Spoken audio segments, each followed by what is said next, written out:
So నా పేరు మూర్తి and కవిత. నేను ఒక 10th క్లాస్ తెలుగులో ఫెయిల్ అయినటువంటి ఆర్డినరీ పర్సన్ ని.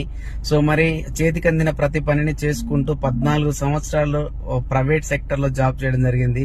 సో ప్రైవేట్ సెక్టర్ లో జాబ్ చేస్తే నాకు వచ్చింది జస్ట్ జీతం మాత్రమే. ఆ జీతానికి కనీసం నా బండి ఈఎంఐ కూడా కట్టలేనటువంటి టైం కు కట్టలేని నా పరిస్థితి.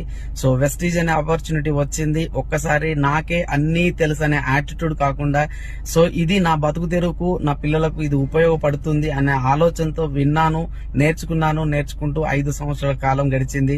మరి ఇప్పుడు ఈ 5 సంవత్సరాల కాలంలో నా సొంత కారులో కనీసం కార్ గీర కొనలేని నా పరిస్థితి. బట్ ఈ రోజు మంచి డ్రీమ్ కార్ లో, డ్రీమ్ హౌస్ లో, ఫారెన్ కంట్రీస్ తిరుగుతూ ఎంజాయ్ చేస్తున్నా. టైం ఫ్రీడమ్ వచ్చింది, బాస్ లేని లైఫ్ వచ్చింది. ఎక్సలెంట్ లైఫ్ మా చేతిలో ఉంది. సో మీకు ఈ వీడియో పంపిస్తున్న వారి చేతిలో కూడా రెడీగా ఉంది. Take a right decision. Thank you so much. Wish you well.